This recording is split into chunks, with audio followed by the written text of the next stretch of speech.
Монголын хуульчдын албаны үйл ажиллагааны талаарх мэдээллийг орон нутгийн хуульчдад хүргэх, зарим хуульчдын үүргийн биелэлтийг хангуулах, 2017 оны хуульчийн үргэлжилсэн сургалтын зохион байгуулагчийг үүрэг бүхий ажлын хэсэг байгуулагджээ. Уг ажлын хэсэг 2017 оны 2 дугаар сарын 21-ээс эхлэн Дархан Сэлэн аймагуудын хуульчдыг хамруулсан сургалтыг явуулж эхэлсэн байна. Өнөөдөр Монголын хуульчдын албаны удирдлагын тогтолцоо, бүтэц зохион байгуулалт, хуулиар хүлээсэн ажиг үүргийг хуульчдад сурчлан таниулах зорилготой сургалт аймгийн Азаг даргын тамгын газрын хурлын дахинд болсон юм а.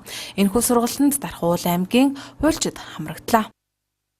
Монголын хуульчдын албаны сургалтын орооноос Дархан аймаг дахь хуульчдад 3 кредит цагийн сургалт явуулж байгаа. За ер нь бол хуульчид бол жилд одоо бол кредит цагийн сургалтанд хамрагдаж явах ёстой. Энэ удаагийн сургалтаар бол 3 кредит цагийн сургалт явуулж байгаа. Энд бол үндсэн хуулийн эрх зүй, эрүүгийн эрх зүй, олон улсын харилцааны эрх зүй гэсэн сэдвүүдээр Улаанбаатар суучдын албаны мэргэжсэн багш нар хийж сургалт явуулж байна. Мөн одоо манай сургалтыг бол ерөнхийд нь бол Монголын хуульчдын албаны ерөнхийлөгч гүн бэлэг бусад одоо сургалтаар үзсэн мэргэжилтнүүд удирдан явуулж байгаа.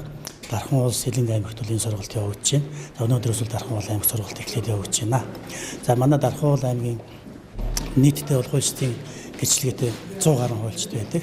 Энэ бүх хуульчдад энэ сургалтанд хамрагдаж явагдаж байгаагаар бол онцлогтой. Дээр нь одоо хөтөл сум Сэлэн аймгийн сайхан сумын одоо хөтлийн хуульчд бас ирж хамтран оролцож байгаа. Энэ хичээлийн гол зорилго бол практик ажилласан хуульч нарыг бол онлайн мэдлэгийн дэвшлүүлэх, ажилд авах ёстой кредит цагийг авахулах ийм зорилгоор энэ хуульчдын албанаас зохион байгуулж байгаа сургалт юм байна. 21 өдөр болсон энэхүү сургалт хүн ам эрүүл мэндийн эсрэг гэмтэрэг, шүүхийн шийтгэх тогтоол, биелэгтэй холбоотой асуудал, албадан ажил хийлгэх, ял түүний эрх зүйн зохицуулалт, үндсэн хуулийн эрх зүй болон олон улсын гэрээ зэрэг сэдвийн хүрээнд явагджээ. Монголын хуульчдын албанаас зохион байгуулж байгаа энэхүү сургалт 22-ны өдөр Сэлэн аймагт үргэлжлэн явагдах юм а.